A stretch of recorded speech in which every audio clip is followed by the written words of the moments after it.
Bonjour, ce qu'on va voir aujourd'hui, c'est un exercice de première. C'est un exercice de la banque des E3C. Donc, ça veut dire que c'est un exercice qui est vraiment pour évaluer votre niveau en fin de première, pour voir si vous avez bien compris le programme ou pas. Ça porte sur le chapitre sur les fonctions exponentielles. Et ce qui est intéressant, c'est que ça fait aussi appel à des notions sur le chapitre des polynômes du second degré. On y va. Alors, on nous dit, on considère une fonction f définie et dérivable sur l'intervalle -4, 2. La fonction dérivée de f est notée f'. Dans le repère orthonormé ci-dessous, la courbe C est la courbe représentative de f sur l'intervalle -4, 2. Le point A est le point de la courbe C d'abscisse -1 et la droite T est la tangente à la courbe C en A. La première question qui nous est posée, c'est par lecture graphique, donner la valeur de f' de -1. Alors, de manière générale, je vais raisonner ici sur une courbe qui n'est pas celle de l'exercice parce que je vais vous rappeler simplement des méthodes. Il faut savoir faire des choses quand la courbe qui est tracée est la courbe représentative d'une fonction f. Déjà, vous devez savoir lire l'image, par exemple, de 5, f de 5. Dans ce cas-là, comment fait-on? Eh bien, on se place à l'abscisse 5. On regarde le point de la courbe qui a pour abscisse 5 et de ce point, on regarde l'ordonnée. L'ordonnée qu'on va pouvoir lire ici, c'est f de 5. Mais on ne vous en demande pas toujours que f de 5. De temps en temps, on vous demande des informations sur la dérivée. Par exemple, on pourrait très bien vous demander f' de 5. Et dans ce cas-là, il ne faut pas le confondre avec f de 5. On le lit autrement. Donc, ça demande à se rappeler ce que c'est que le nombre dérivé de la fonction f en 5. En réalité, quand on vous parle de f' de 5, on va pouvoir le lire sur le graphique seulement en traçant la tangente au point d'abscisse 5, au point de la courbe d'abscisse 5. Sur cette tangente-là, que souvent on va noter par exemple T5, puisque c'est la tangente au point d'abscisse 5, eh bien, il va falloir connaître son coefficient directeur. f' de 5 est en fait le coefficient directeur de la tangente T5. Donc, je récapitule. Si on me demande f de 5, pas besoin de tangente, je regarde simplement la courbe et j'identifie le point qui a pour abscisse 5. Je regarde son ordonnée à ce point et ici je vais pouvoir lire l'image de 5, c'est f de 5. Par contre, si on me demande f' de 5, il faut que je regarde la tangente à la courbe au point qui a pour abscisse 5 et que je regarde sur cette tangente le coefficient directeur. C'est lui qu'on va appeler f' de 5. Donc, quand on me demande f' de 5, il faut d'abord que j'identifie la tangente à laquelle on fait référence et enfin, je regarde le coefficient directeur de la tangente. Du coup, je reprends ma question 1. On me disait donner la valeur de f' de -1. Je dois donc commencer par identifier la tangente à la courbe au point qui a pour abscisse -1. Donc, je regarde la courbe représentative de f, c'est la courbe C qui est tracée en rouge ici. Si je veux la tangente à la courbe au point d'abscisse -1, pourquoi -1? Parce qu'on m'a demandé f' de -1. Donc, je repère le point de la courbe qui a pour abscisse -1. Il se trouve qu'ici, c'est le point A. Et une fois que j'ai repéré que c'était le point A, eh bien, je regarde la tangente à la courbe au point A. Et donc, ici, elle a été tracée. C'est ici la tangente qui a été nommée T. Cette tangente, elle est particulière puisque, finalement, on se rend compte qu'elle représente une fonction affine qui est constante. Donc, ça veut dire que le coefficient directeur de cette tangente est égal à 0. Je vous rappelle comment on identifie un coefficient directeur pour une droite. Eh bien, on prend un point de la droite, par exemple celui-là, on se décale de 1 en abscisse. Alors attention ici, l'unité, vous voyez, hein, c'est 2 carreaux. Donc, je prends un point, par exemple celui-là, je me décale de 1, c'est-à-dire de 2 carreaux, et je regarde si je dois monter ou descendre pour retomber sur la droite. Ici, je ne dois ni monter ni descendre, ça veut dire que le coefficient directeur est égal à 0. Si j'avais dû monter de 1 unité, le coefficient directeur aurait été égal à 1. Si j'avais dû, quand je me décale de 1, monter de 3 unités, eh bien, le coefficient directeur aurait été égal à 3. ici, tout ce qui est tangente qu'on appelle horizontale, tangente horizontale en fait, c'est une tangente qui est parallèle à l'axe des abscisses, le coefficient directeur sera toujours égal à 0. Ce qui veut dire que le nombre f' de moins 1 qu'on cherche, en fait, est égal à 0. Alors, comment est-ce qu'on rédige cela? Donc, je vais commencer par signaler au correcteur que je suis au courant qu'un nombre dérivé, finalement, c'est le coefficient directeur d'une tangente. Donc, je vais dire que f' de moins 1 est le coefficient directeur de la tangente à la courbe C au point d'abscisse moins 1. Alors, vous pouvez dire aussi au point A. Or, cette tangente, on l'a vu sur le graphique, elle semble parallèle à l'axe des abscisses. Et donc, son coefficient directeur semble être 0. Donc, eh bien, f' de moins 1 semble être égal à 0. Alors, on ne vous en voudra pas si vous écrivez f' de moins 1 égale 0. Maintenant, moi, j'essaie de rester correct. C'est de la lecture graphique. Donc, bien entendu, on n'est jamais sûr de ce qu'on lit sur un graphique. Cela nous amène à la deuxième question. On nous demande de résoudre graphiquement l'inéquation f' de x inférieur ou égal à 0. Alors, je vais commencer par vous réexpliquer un petit peu la notion de manière générale sur une courbe haute que celle de l'exercice. Comme ça, vous pourrez éventuellement mettre pause une fois que j'aurai réexpliqué pour retenter de faire la question dans le contexte de l'exercice. Alors, on vous demande de résoudre l'inéquation f' de x inférieur ou égal à 0. Donc, on vous demande d'identifier les x pour lesquels la dérivée est négative. Puisque être plus petit que 0, c'est être négatif. Alors, je vous rappelle que lorsqu'une fonction est dérivable sur un intervalle, là où la dérivée est négative, la fonction est décroissante. Et là où la fonction est décroissante, la dérivée est négative. Donc, nous, ce qui va nous servir, ça va être de repérer là où, sur quel intervalle la fonction est décroissante. Et donc, ça nous donnera sur quel intervalle la dérivée est négative. On repère sur cette courbe que la fonction, visiblement, on peut lire par lecture graphique sur cette courbe, que la fonction f est décroissante sur l'intervalle 4, 8, par exemple. Ce qui veut dire que la dérivée sera négative sur l'intervalle 4, 8. Ce qui veut dire que les solutions de cette inéquation, puisqu'on pose la question quand est-ce que la dérivée est négative, la réponse c'est lorsque x appartient à l'intervalle 4, 8 dans ce cas de figure. Effectivement, quand les x appartiennent à 1, 4, on voit que la courbe ici nous donne l'information que la fonction est croissante sur l'intervalle 1, 4, ce qui voudrait dire que la dérivée est positive. Donc, les x de l'intervalle 1, 4 ne nous intéressent pas. Donc, maintenant, on va expliquer sur la courbe représentative de f de l'exercice. Donc, notre fonction f est définie sur l'intervalle moins 4, 2. Et donc, on va chercher les x pour lesquels la dérivée est négative. Donc, on va chercher les x pour lesquels la fonction f est décroissante. Donc, on va chercher les intervalles sur lesquels la fonction f est décroissante. On se rend compte ici par lecture graphique que la courbe ici représente une fonction décroissante sur l'intervalle moins 4, moins 1. Et que, ensuite, la fonction représentée ici est croissante sur l'intervalle moins 1, 1,5. Et enfin, que la courbe représente une fonction qui serait décroissante sur l'intervalle 1,5, 2. Donc, nous, si on veut savoir quand est-ce que la dérivée est négative, c'est pour les x appartenant à l'intervalle moins 4, moins 1, et pour les x appartenant à l'intervalle 1,5, 2. Donc, on peut rédiger de la manière suivante. L'ensemble des solutions de l'inéquation f' de x inférieur ou égal à 0 semble être, donc on a dit que ça semblait être l'intervalle moins 4, moins 1, réuni avec l'intervalle 1,5, 2. Alors, je dis semble être toujours pour les mêmes raisons, c'est-à-dire que nous avons fait de la lecture graphique, donc on n'est pas sûr de nous à 100%. Si ça se trouve en zoomant, je me rends compte que ce n'est pas vraiment 1,5, c'est peut-être 1,6 ou des petites choses comme ça.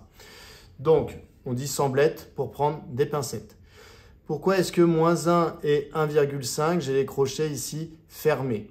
Eh bien, c'est parce qu'en moins 1 et en 1,5, eh bien, on dirait bien que les tangentes au point d'abscisse moins 1 et 1,5 sont horizontales.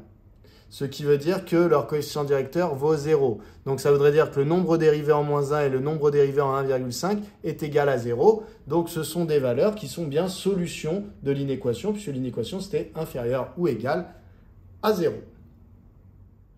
Si vous souhaitez mettre une petite phrase pour justifier, eh bien vous pouvez citer le théorème qui dit que lorsqu'une fonction f est dérivable sur un intervalle, eh bien la dérivée est négative si et seulement si la fonction f est décroissante. Alors pour la suite de l'exercice, eh bien on admet que la fonction f est définie sur moins 4,2 par f de x égale moins x au carré plus 2,5x moins 1 exponentielle de x.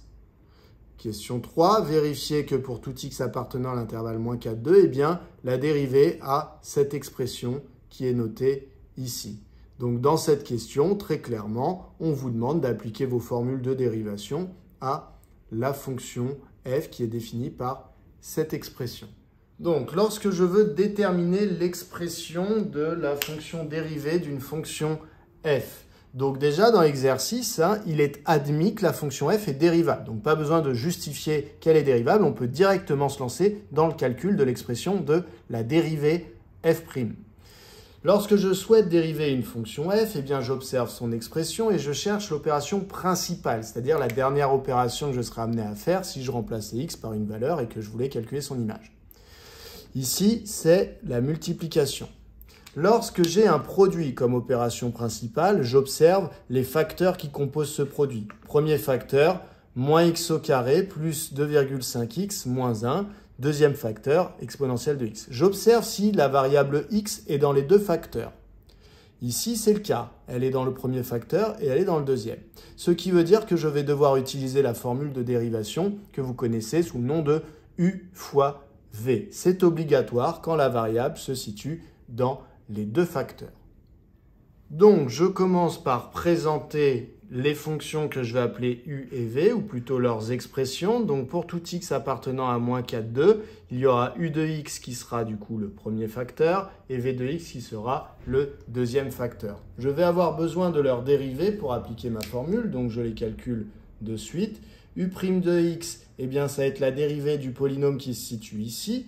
Donc, je repère, comme j'ai fait pour la première étape, je vais repérer les opérations principales à l'intérieur de mon polynôme. J'ai donc l'addition et la soustraction. Lorsque j'ai des additions et des soustractions comme opération principale, eh bien, tous les termes, je vais les dériver séparément et je recopierai mes opérations. Donc, par exemple, moins x au carré va se dériver en moins 2x, plus, je vais dériver 2,5x. Alors là, j'ai une multiplication entre 2,5 et x, mais eh bien 2,5 n'a pas la variable à l'intérieur de lui, donc en fait je le recopie et je dérive x. La dérivée de x, c'est 1, donc ça va faire 2,5 fois 1, c'est-à-dire 2,5. Enfin, moins 1, il n'y a pas la variable, donc la dérivée, ça va nous donner moins 0. Et je vais avoir la dérivée de v, v', qui va avoir pour expression, alors v de x est égal à exponentielle de x, donc sa dérivée, c'est également exponentielle de x. Je vous rappelle comment on dérive une fonction, ce n'est pas demandé ici, mais ça aurait pu l'être, qui est définie de cette manière-là. Une fonction qui à x associe exponentielle de ax plus b avec a et b, deux nombres réels. A, vous pouvez le prendre différent de 0. Eh bien, sa dérivée, ce serait la fonction qui à x associe a fois exponentielle de ax plus b. Voilà, si vous avez une fonction affine, l'expression d'une fonction affine dans l'exponentielle, eh bien dans la dérivée, l'exponentielle est recopiée telle quelle, vous voyez, c'est exactement la même, sauf que devant, on a multiplié par, ici, le coefficient dominant de la fonction affine qui se trouvait dans l'exposant.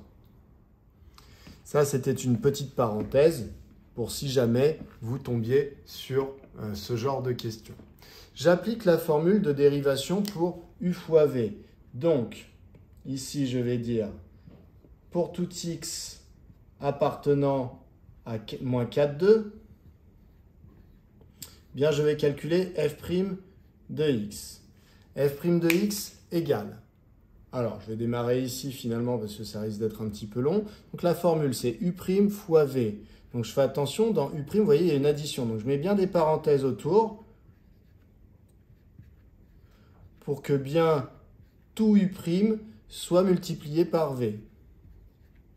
Et à cela, je dois rajouter u fois v'. Pareil, ici, j'ai des additions et des soustractions. Donc je vais bien mettre des parenthèses autour pour que tout le u de x soit multiplié par le v'.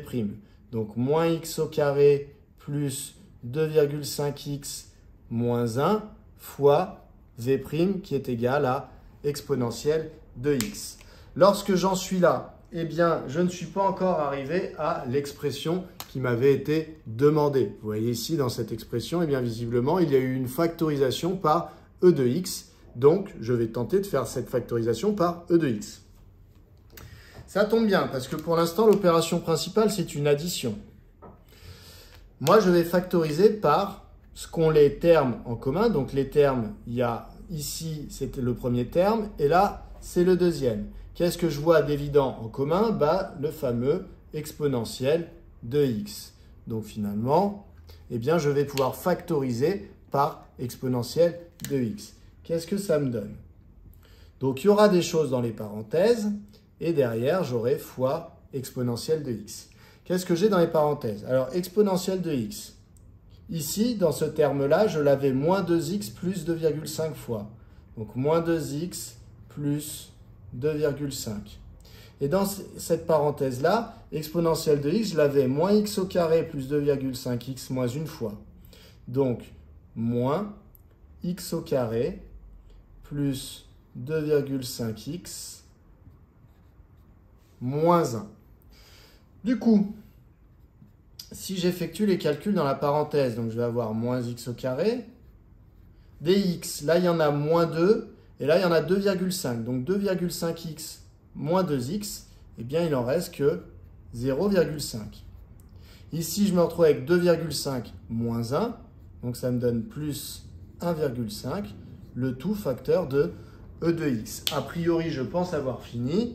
Je compare avec ce qui était demandé. Ce qui était demandé, c'était moins x au carré plus 0,5x plus 1,5 fois e de x. Et c'est exactement ce que j'ai trouvé ici. Donc je peux réécrire f' de x là. Et la question 3 est terminée. Cela nous amène à la question 4, qui est d'étudier le signe de f', donc la fonction dérivée de f, sur l'intervalle moins 4, 2. Donc, pour étudier le signe de la dérivée, eh bien, je commence par recopier l'expression de f', la dérivée, et donc je veux étudier le signe de cette expression. Pour étudier le signe d'une expression, c'est la même question que je me pose que quand je veux dériver une fonction. Je m'interroge sur quelle est l'opération principale. Ici, l'opération principale, c'est le produit entre la parenthèse et exponentielle de x. Donc, c'est un produit où il y a deux facteurs. Le premier facteur, c'est tout ce qu'il y a dans la parenthèse. Le deuxième facteur, c'est l'exponentielle. Lorsque devant moi, j'ai une expression avec un produit, ça me permet d'établir un tableau de signes dans lequel je vais avoir une ligne pour chaque facteur. Et je pourrais en déduire par la règle des signes le signe du produit de ces deux facteurs. Donc, je vais devoir faire une ligne pour le facteur moins x au carré plus 0,5x plus 1,5. Il va falloir que je trouve son signe. Il va falloir que je mette une ligne pour l'exponentielle de x. Alors, quand je vais faire ça, va d'abord falloir que je m'occupe du signe de moins x au carré plus 0,5x plus 1,5. Alors, je peux naïvement commencer à faire mon tableau de signes, où je vais avoir, donc on est sur moins 4, 2.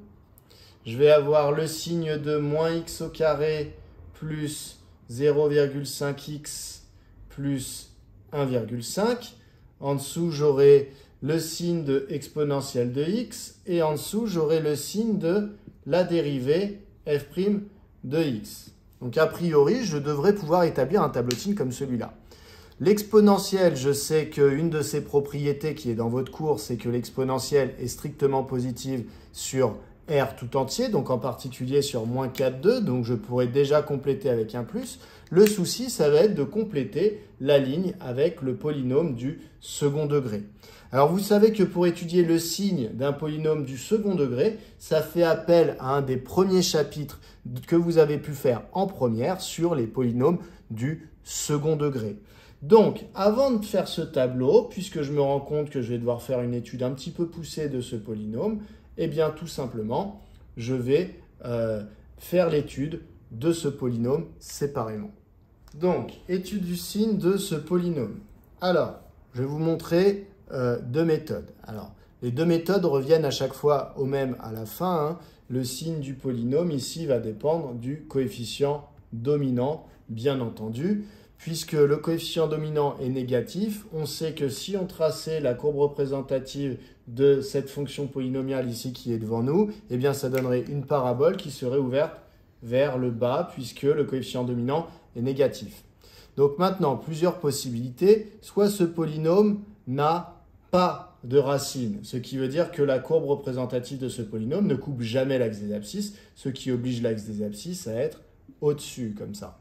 Dans ce cas-là, ça veut dire que toutes les images par ce polynôme seront négatives car la courbe est entièrement en dessous de l'axe des abscisses. Si jamais, donc ça, ce serait le cas où le discriminant delta serait négatif, il n'y a pas de racine, ça veut dire que la courbe ne coupe pas l'axe des abscisses. Maintenant, vous avez le cas où le discriminant est égal à 0. Dans ce cas-là, ça veut dire que la courbe coupe l'axe des abscisses en un seul point qui est le sommet de la courbe au passage. Et donc dans ce cas-là, eh bien, les images par la fonction polynomiale du second degré seraient également toujours négatives. Il y aurait juste à cette abscisse-là où elle serait égale à 0, l'image. Dernière possibilité, ce qui arrive quand même assez souvent pour vous, puisqu'on aime bien voir si vous connaissez les formules, eh bien, c'est que le discriminant soit strictement positif, et donc que dans ce cas-là, la courbe représentative du polynôme coupe l'axe des abscisses en deux points, dont les abscisses vont être les fameux x1 et x2 que vous aurez calculés par la suite. Donc, l'idée, c'est que le signe d'un polynôme du second degré comme ça, avec un coefficient dominant négatif, et qui a deux racines, eh bien, ça va être négatif, positif, puis négatif. Donc, l'idée, c'est de déterminer ici les racines du polynôme pour savoir exactement identifier les intervalles. Il va donc falloir que je calcule x1 et x2, si jamais ils existent. Et pour ça, on va avoir deux méthodes. On va avoir la méthode classique, calcul du discriminant, etc. Et on verra une deuxième méthode, plus rapide, si vous êtes un petit peu plus à l'aise. Pour l'instant, je vais faire la méthode plutôt classique. Donc, j'ai face à moi un polynôme du second degré. Alors, n'hésitez pas à mettre une petite phrase. Et je vais calculer le discriminant. Delta est égal à b au carré moins 4ac avec le b qui vaut 0,5. Donc, ça donne 0,5 au carré moins 4 fois le a, c'est le coefficient qui accompagne x au carré. Il vaut ici moins 1. Fois le C qui vaut 1,5. Je fais ce calcul et ce calcul me donne 6,25. Donc le discriminant est égal à 6,25, ce qui veut dire que le discriminant est strictement positif. Cela veut dire que le polynôme du second degré qui est écrit ici a en réalité deux racines réelles distinctes. Voilà qui est écrit. Et donc, je vais les calculer. La formule pour les calculer, vous avez que x1 est égal à moins b moins racine de delta sur 2a. Donc, si on l'applique ici, b vaut 0,5. Donc, ça donne moins 0,5 moins la racine carrée de delta, delta qui va aller 6,25, ce qui est marqué ici. Le tout sur 2 fois a vaut moins 1, donc le 12 sur 2 fois moins 1. Si on effectue ce calcul, eh bien, on obtient 1,5, ce qui veut dire qu'on a une première racine du polynôme qui est 1,5. Si je calcule x2, eh bien, x2, la formule, c'est moins b plus racine de delta sur 2a, ce qui est égal à moins 0,5 plus racine de 6,25 sur 2 fois moins 1, ce qui vaut moins 1. Donc, on a trouvé les deux racines du polynôme qui sont 1,5 et moins 1. Alors, petite parenthèse très rapide sur la deuxième méthode pour trouver les racines du polynôme sans passer par tout cela. Je dis très rapide parce que je ne vais pas la réexpliquer. Donc, je vais l'évoquer. N'hésitez pas à aller voir d'autres vidéos si vous voulez la comprendre. Mais de toute façon, cette méthode-là fonctionne et fonctionne tout le temps. Alors, on aurait pu observer en regardant le polynôme, on aurait pu chercher ce qu'on appelle une racine évidente. Les racines évidentes, c'est des racines qui valent grossièrement de moins 3 à 3. Donc, moins 3, moins 2, moins 1, 0, 1, 2, 3. On essaye avec ces nombres. Si jamais il y en a un pour lequel on arrive à trouver que le polynôme s'annule, eh bien, on a trouvé une première racine qu'on appelle racine évidente. Ici, quand on observe ça, là, on observe qu'il y a 1,5. Là, il y a 0,5 fois un nombre. Et là, il y a le nombre au carré avec un moins devant. Quand on voit ça, on peut se poser la question, est-ce qu'il n'y a pas moins 1 ou 1 qui fonctionne là-dedans? Et on se rend compte que si on prend x égale moins 1, eh bien on va avoir moins 1 au carré qui va être égal à 1. Donc avec le moins qui est devant, ça va nous donner moins 1. 0,5 fois moins 1, ça va nous donner moins 0,5. Donc on aura moins 1, moins 0,5. Donc ça fait moins 1,5. À qui on rajoute 1,5, eh bien, ça va nous donner 0. Donc on peut repérer que moins 1, qu'on a finalement trouvé par l'autre méthode, eh bien, est une racine évidente. Dans ce cas-là, comment est-ce qu'on trouve la deuxième racine? Eh bien, ce que vous lisez ici, le coefficient constant de votre polynôme, eh bien, il se trouve que ça va être le produit des racines à un coefficient près. Alors, je redis, quand vous avez un polynôme qui s'écrit sous cette forme-là, ax au carré plus bx plus c, eh bien, le produit des racines du polynôme, s'il en a, eh bien, il vaut c sur a. Donc, vous ici, c, c'est 1,5, a, c'est moins 1. Donc, c sur a, ça donne 1,5 sur moins 1, ce qui donne moins 1,5. Donc, ça veut dire que le produit des racines doit valoir moins 1,5. Donc, comme vous avez une racine qui vaut moins 1, eh bien, pour que le produit des deux fasse moins 1,5, il faut que l'autre soit égal à 1,5. Ainsi, 1,5 fois moins 1 donne bien moins 1,5. Donc, je ne réexplique pas pourquoi le produit des racines, ça vaut C sur A. Ça, vous retournez voir les autres vidéos si jamais vous posez cette question. Donc, on peut repérer racine évidente, moins 1, et deuxième racine, 1,5, puisqu'en fait, le produit des racines fait toujours C sur A quand on a un polynôme du second degré et qu'on a des racines. Donc, dans ce cas-là, si vous utilisez cette méthode 2, ça demande quand même une petite rédaction. Il faut dire moins 1 est une racine évidente. Vous faites le calcul en remplaçant par moins 1, vous montrez que ça fait 0. Et ensuite, vous dites le produit des racines vaut C sur A, c'est-à-dire 1,5 sur moins 1, ce qui fait moins 1,5. Donc, la deuxième racine vaut 1,5. Cette méthode-là, elle fonctionne tout le temps. Donc, vous pouvez rester sur cette méthode-là. C'est très bien. J'ai donc identifié ici les deux racines du polynôme. Je répète graphiquement ce que cela signifie. Cela signifie que l'axe des abscisses va couper la courbe représentative du polynôme qui est une parabole ouverte vers le bas puisque le coefficient dominant est négatif et que les deux abscisses des points d'intersection sont les racines. Donc la plus petite des deux c'est moins 1, la plus grande c'est 1,5. Je vous rappelle que nous, la fonction ne nous intéresse que sur moins 4, 2. Donc, sur un intervalle qui va, alors c'est pas du tout à l'échelle, mais qui va de moins 4 jusqu'à 2. Donc, sur un intervalle qui est comme cela. Donc, qu'est-ce que je vais voir comme signe pour le polynôme du second degré? Eh bien, je vais voir que sur moins 4, moins 1, le polynôme est négatif, que sur moins 1, 1,5, le polynôme est positif, et que sur l'intervalle 1,52, le polynôme est négatif. Donc, dans la ligne du signe du polynôme, je vais avoir moins, plus, moins. Donc, avant de faire cette conclusion, eh bien, je signale bien que tout cela, le moins plus moins, il est dû au fait que la parabole est ouverte vers le bas et elle est ouverte vers le bas puisque A est négatif. Donc, il faut que cet argument apparaisse. Donc, alors j'ai fait un peu de place ici, ça ne me servait plus. Eh bien, je fais mon tableau de signes pour simplement le polynôme. Dans un premier temps, je peux faire, alors si vous voulez faire directement tout le tableau de signes, vous pouvez éventuellement. Moi, là, ici, j'avais fait un petit encart de rédaction en disant étude du signe ici. Donc, je vais conclure déjà rien que pour le signe du polynôme. Et puis après, je le recopierai, ce tableau, dans le grand tableau. Donc, sur moins 4, 2, je vais placer les racines, moins 1 et 1,5. On a dit qu'en moins 1 et 1,5, eh bien, le polynôme était égal à 0, puisque ce sont les racines. Et donc, comme la parabole est ouverte vers le bas, on a dit moins plus moins. J'ai donc trouvé le signe du polynôme du second degré. Donc maintenant, je vais pouvoir étudier le signe de toute la dérivée.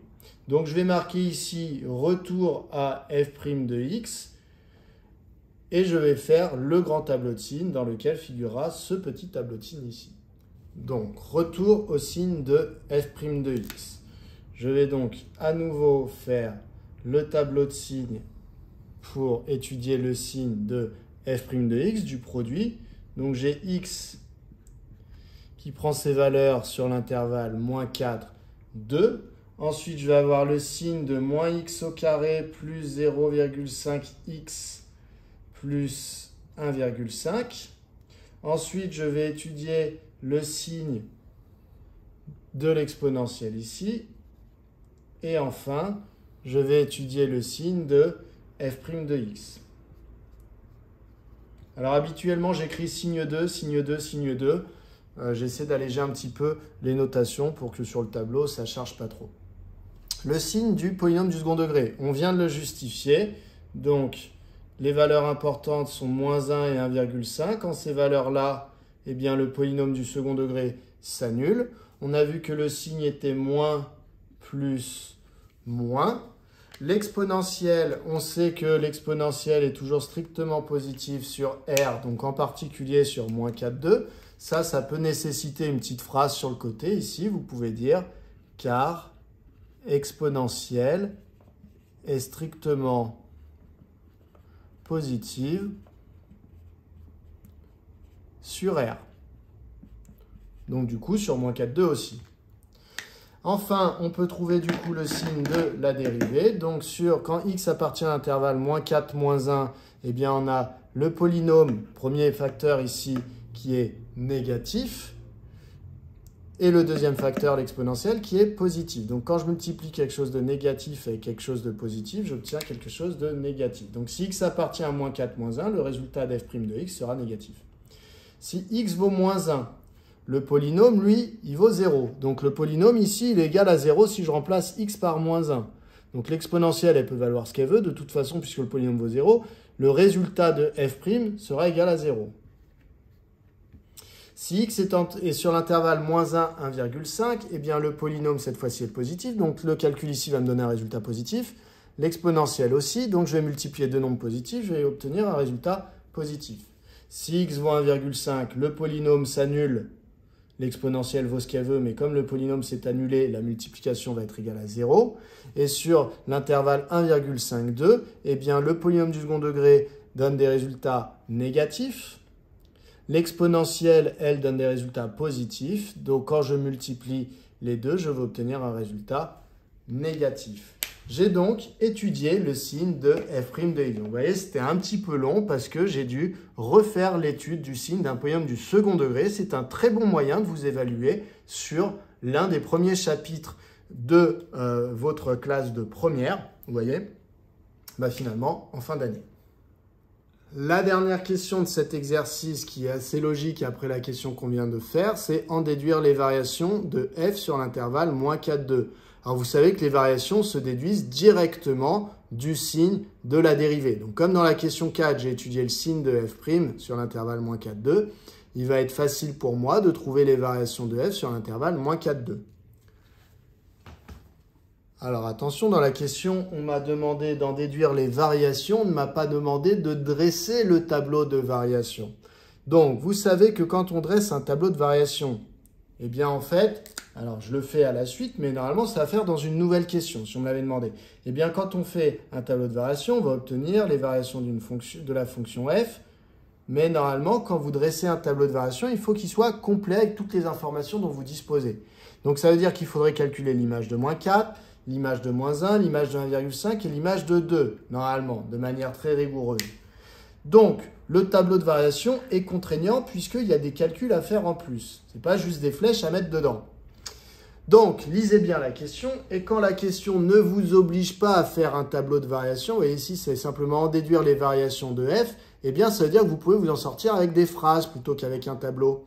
Et l'avantage des phrases, c'est que du coup, il n'y a pas de calcul à faire. On va simplement dire que f est décroissante, puisque la dérivée est négative, sur l'intervalle moins 4, moins 1, que f est croissante, puisque la dérivée est positive sur l'intervalle moins 1, 1,5, et que f est décroissante sur l'intervalle 1,5, 2. Il n'y aura pas d'image à calculer. Donc pour justifier le signe de f' de x, je vais rappeler ce tableau de variation. Alors je ne vais pas remettre toutes les lignes, je vais simplement remettre la dernière ligne avec les x ici pour expliquer dans ma question 5 que ça provient de ce tableau, mes conclusions sur les variations. Je rappelle donc ce tableau de signes et je démarre mes phrases de conclusion. Et je mets une phrase par flèche que j'aurais dû tracer. Donc la première flèche que j'aurais dû tracer, ça aurait dû être une flèche symbolisant une fonction strictement décroissante. Donc je vais dire f est strictement décroissante sur l'intervalle moins 4, moins 1. Ensuite, je vais dire que f est strictement croissante sur l'intervalle moins 1,5, puisque la dérivée est positive, j'aurais mis une flèche qui montait dans le tableau de variation. Et enfin, f est strictement décroissante sur 1,5, 2, puisque je vois que la dérivée était négative sur l'intervalle 1,5, 2. Donc j'aurais mis une flèche qui symbolisait une fonction strictement décroissante. Voilà, donc pas de tableau de variation, donc pas d'image à calculer.